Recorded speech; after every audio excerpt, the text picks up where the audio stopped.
Bonjour à tous, bienvenue sur Point Info. Nos invités du jour, Audrey Tepa-Malcor, directrice de Charlemont, et Michael Walter, directeur général de la SPL, la société publique locale Ardennes Rive de Meuse. A tout de suite.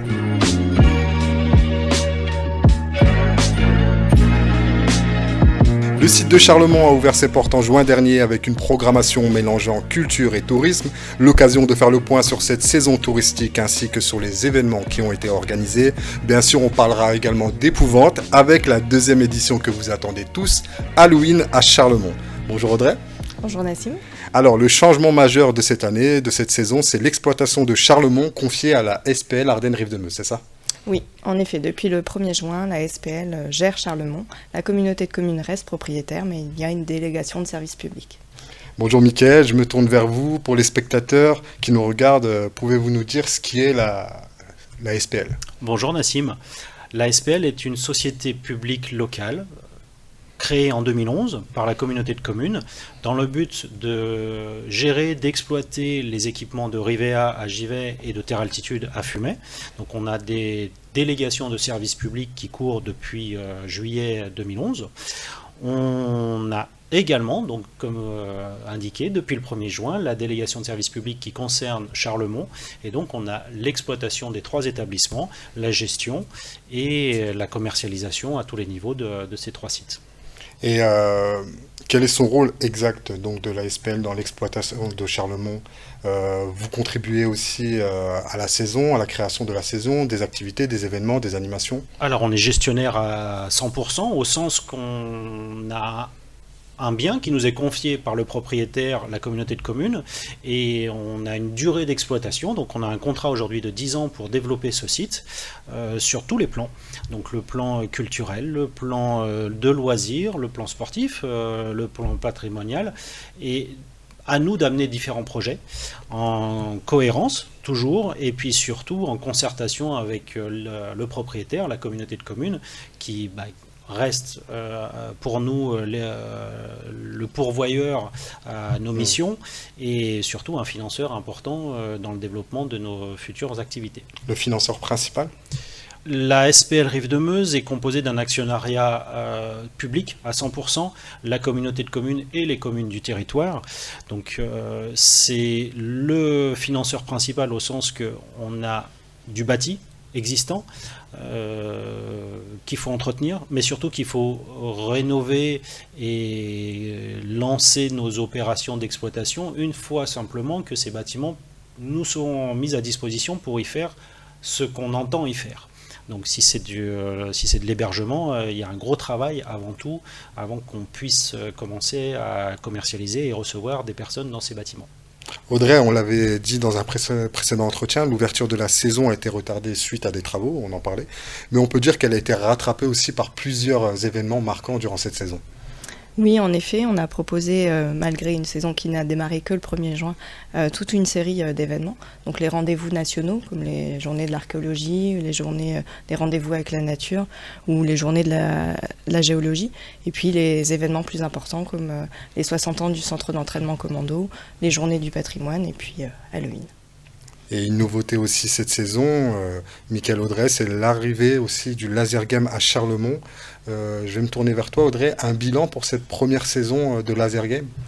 Et le laser est arrivé courant juin, il n'a pas démarré tout de suite, mais on est plutôt satisfait des chiffres. On a un peu moins de 1000 activités de laser game vendues et les participants, les joueurs en tout cas, sont 100% satisfaits. Est-ce que le terrain pourrait s'étendre par la suite ? C'est envisageable au sens qu'aujourd'hui on a ouvert cette activité en très peu de temps. Tout s'est fait en quelques semaines. On a la possibilité d'étendre la zone de jeu effectivement puisque notre permis est plus large que le périmètre actuel de jeu. C'est pas le top des priorités. On verra dans les années qui viennent si réellement on s'étend sur cette activité ou si c'est autre chose. Est-ce que vous avez eu un retour de la part des joueurs en direct ? En direct, oui. Bien souvent, ils sont fatigués, mais très contents d'avoir participé.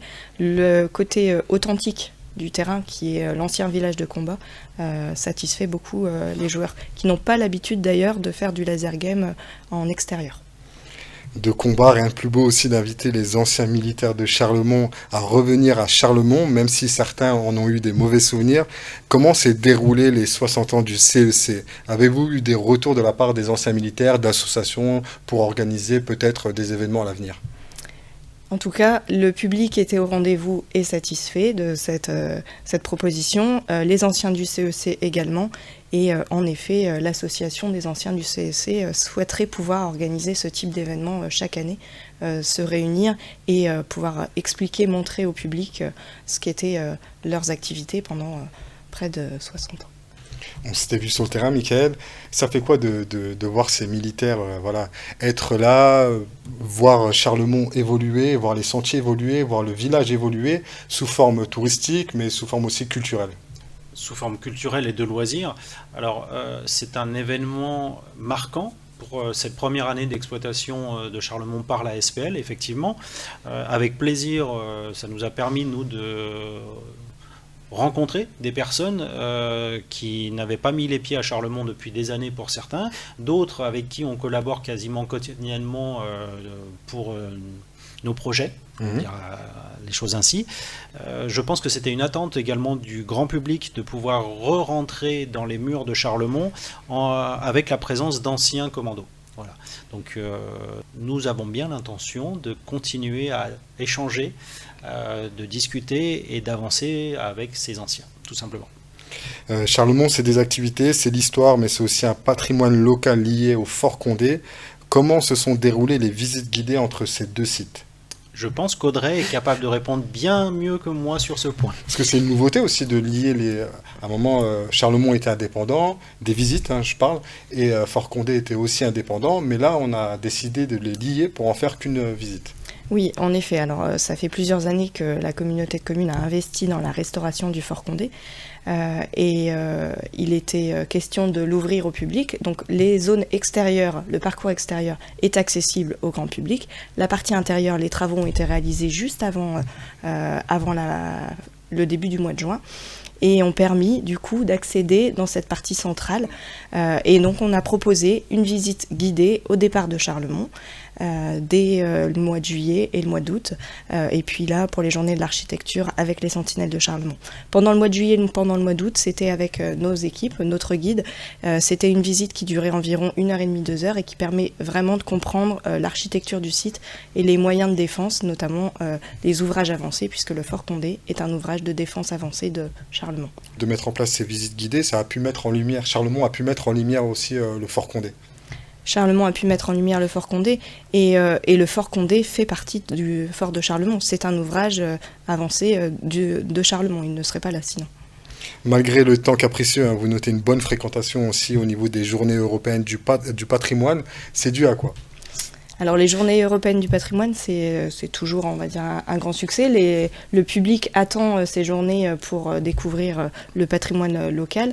Et donc à Charlemont, c'est vrai que la météo n'a pas été exceptionnelle mais on a eu une très bonne saison estivale. On peut quand même remercier pour ça.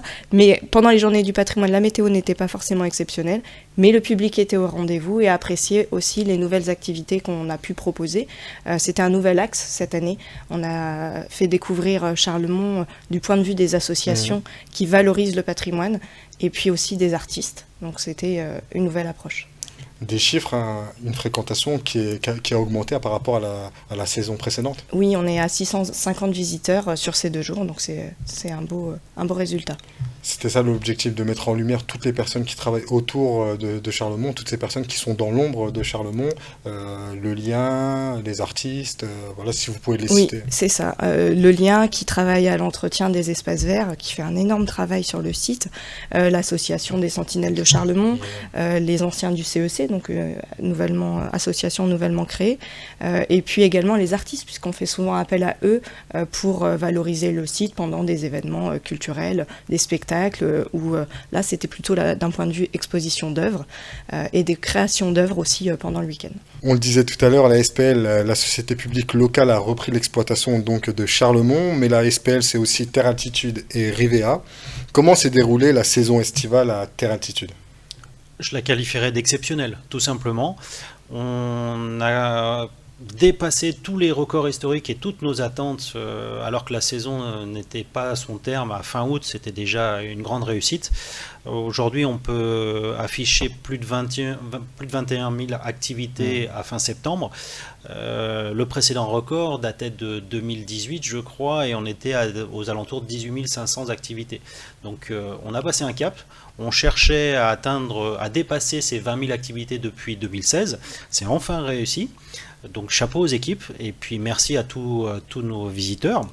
Voilà, c'est le fruit d'un travail qui paye d'année en année.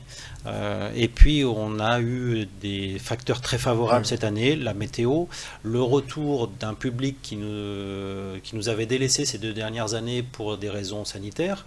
C'est un travail de fond avec des activités qui marchent et on a des clients qui viennent parce qu'ils ont déjà entendu parler de cela par des membres de leur famille ou qui sont venus dans un autre cadre.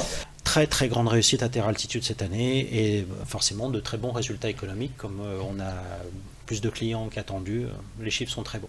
Rivea, pardon, cette saison a permis de cicatriser les douleurs du Covid, on va dire. Alors Terre Altitude, si je focalise vraiment sur cet établissement, la première année de Covid, donc 2020, on a retardé l'ouverture parce qu'on n'était pas autorisé, mais sur les mois d'exploitation, c'est quelque chose aussi d'extraordinaire. En l'espace de 2 mois et demi, on a eu une fréquentation très condensée.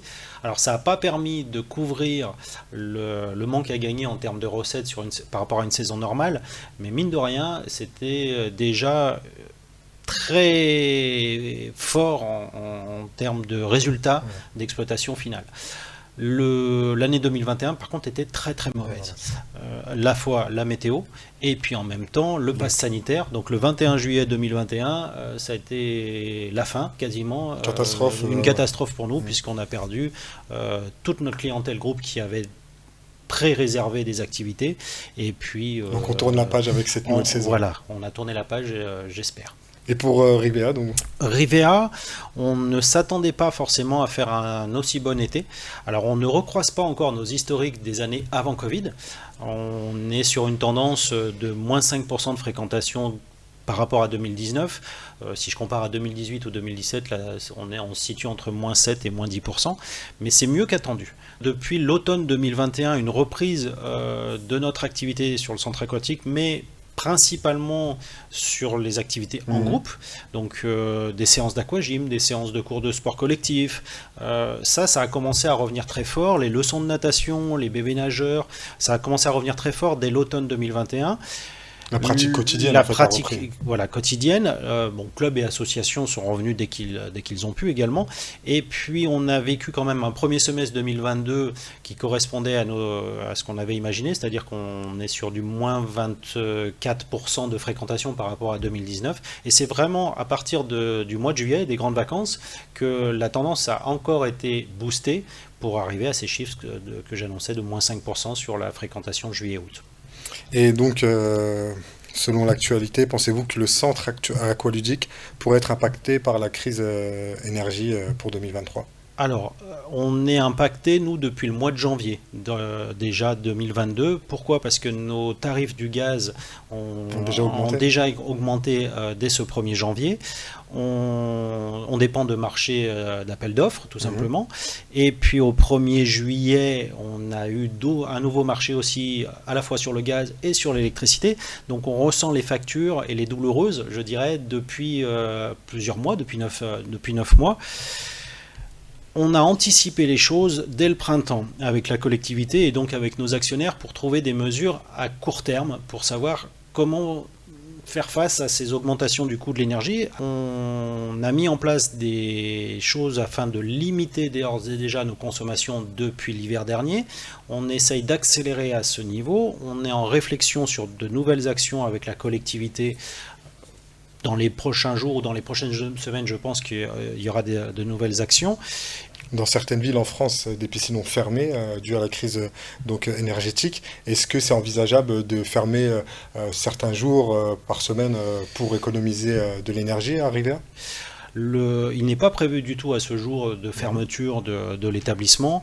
Il se peut qu'on y soit contraint, mais par l'État. Si à un moment donné, en France, on a un vrai manque d'électricité ou de gaz et que l'État demande à toutes les infrastructures françaises, tous les centres aquatiques en France de temporairement fermer ses portes, alors à ce moment-là, oui, c'est comme pendant la crise sanitaire.